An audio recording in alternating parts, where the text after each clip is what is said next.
It's finally time to talk about one of my favorite topics, starching fabrics. I wasn't always a starcher. I used to go to the store and buy fabric and come home and cut right into it without pre-washing or starching or really doing anything other than pressing the creases out. I'm still not a pre-washer because I do like the crinkle, but I am a total starch convert now. So today I thought I would share with you my failures in the process and how I currently am starching my fabrics. So what is starch and why would you want to use it? Starch is a molecule that comes from plants. Usually rice, corn, or potatoes are common sources. And part of it looks a little bit like this. And I won't get too chemistry nerd on you, but starch molecules have a really interesting property in that they like to stick together. They form long chains and long curly nets of themselves. And this is the property that helps to stiffen your fabric. Those molecules, when they kind of gelatinize in water and you spray it on your fabric and then the water dissipates, it evaporates, then you're left with that net of starch molecules left behind. And since they're all tangled together and they like to grab onto each other, that net of molecules helps provide a little bit of structure to your fabric. Now, once you're done sewing, you can wash away all of these molecules with water in the wash, and your fabric will be just as it was before. So it's like a temporary interfacing that you can apply to your fabric just while you sew, and it has no real lasting effects on your fabric. So I have two pieces of Kona cotton here. This pink fabric has not been starched, and the yellow fabric has been, I would say, moderately starched. What I like best about fabric with starch in it is that since it's stabilizing the fabric, it's cutting down on the stretch factor of the fabric. So if I pick up this pink fabric and grab about an inch away, I can stretch that fabric. And if you can see it kind of giving and kind of creating that ridge down the center, there's quite a bit of stretch. And if I do it on the bias, there's a lot of stretch. Now if I pick up the yellow fabric, I can't really pull it. I'm pulling it pretty hard, and that fabric is stable. If I do it on the bias, there's still some stretch, but it's not nearly what it was on this pink fabric. Stretch, stretch.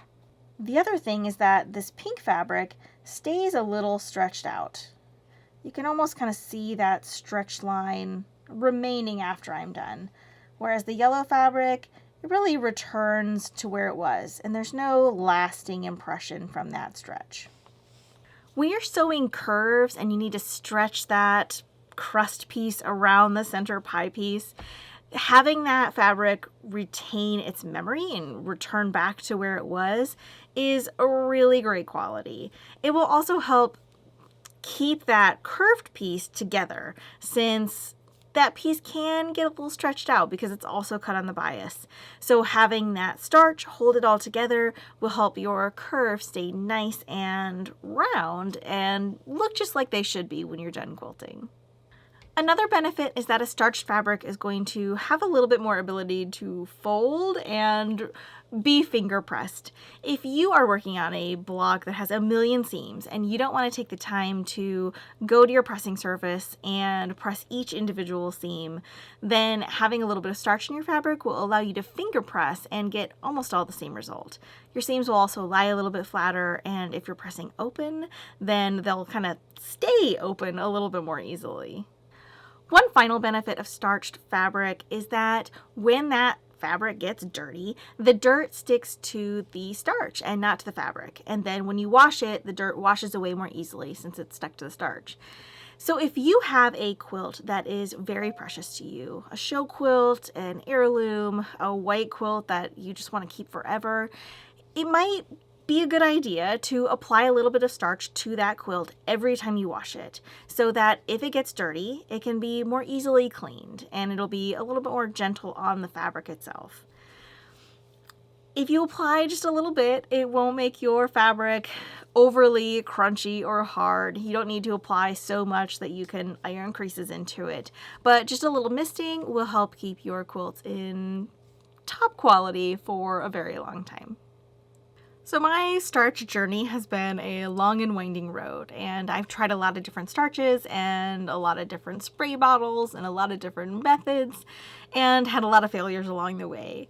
So I first began with Best Press, and I would spray it on my blocks as I was assembling them and press them, and it helped my seams lay nice and flat, and by the time I was done with the block, there would be enough buildup in the fabric that it would feel a little more firm, but by then I was done with the block, so that wasn't a great solution. From there, I moved on to aerosol spray starches, and there's a lot of different brands and levels of firmness out there, but I would buy them and do a light spray and press, or I would do a light spray and let it air dry, and again, it was okay, but it seemed like a lot of trouble without the benefit that I was really looking for.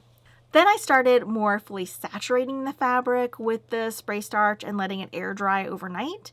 And that had great results, but it felt really wasteful. I was going through a lot of cans of spray starch, and there is still something about my 80s childhood that maybe I used too many cans of Aquanet, but I feel bad about throwing away bottles like that and creating a lot of trash. So I wanted the stiffness that I was getting from fully saturated aerosol spray starch without the trash. And that is when I moved to the gallon jug of Stay Flow that I buy at the grocery store.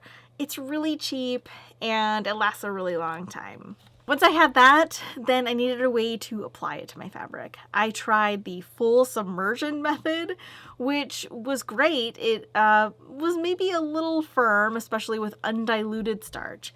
But the real downside of that is that when my fabric was submerged and I pulled it out of its little bath and crinkled it to wring the excess starch out of it, those wrinkles have remained in that fabric no matter how hard I press.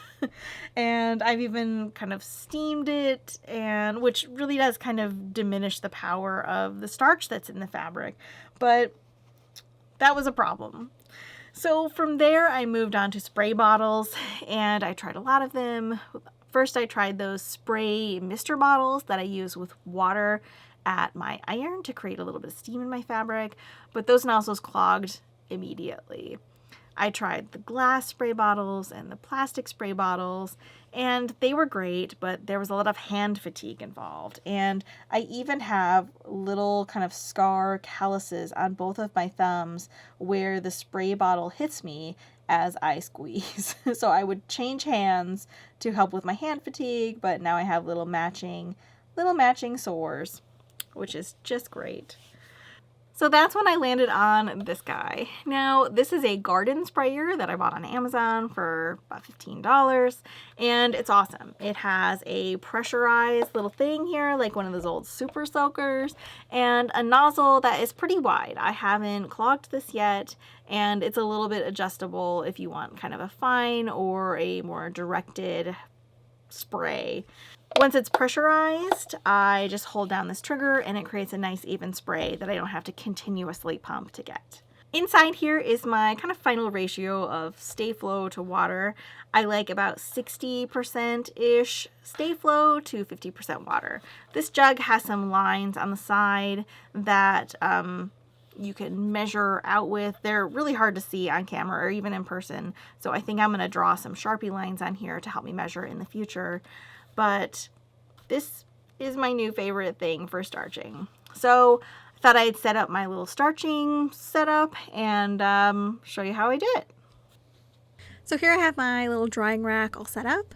I just drape my fat quarter or yardage or half yard in a single layer over part of the drying rack. And then I need to pressurize my sprayer. And I just give it a couple of pumps. Each usually takes about 20. And then it gives a nice kind of long lasting spray, and I can spray quite a bit of fabric with it. I pretty much saturate the fabric and until it's not quite dripping but definitely wet, and then I turn it around and spray the other side, and that's it. It only takes a few seconds, and then I leave it under the fan to dry overnight. So now that that fabric is fully saturated, then I will leave it to dry overnight. Now, sometimes I spray starch in this room if I just have a little bit. If I have a lot, sometimes I'll take it outside into the fresh air, but something like a fat quarter like this, I'll just do inside. I do have a ceiling fan in this room that is on pretty much all the time, so my fabric dries within a few hours, but I usually starch kind of at the end of my work day, and then all of my fabric is ready to go in the morning when I am ready to start working. When it's done, I will iron it when I am ready to cut into it. Sometimes there are indentations, shall we say, from the drying rack, and it'll have a crease or a bend in it. It irons out really nicely, and it's ready to go to cut once it's ironed. Now, I do only starch as much fabric as I need to complete a project. I don't starch all of my fabric when I bring it home before I store it. There is some debate out there about whether it's a good idea or not to have starched fabric sitting around for ages.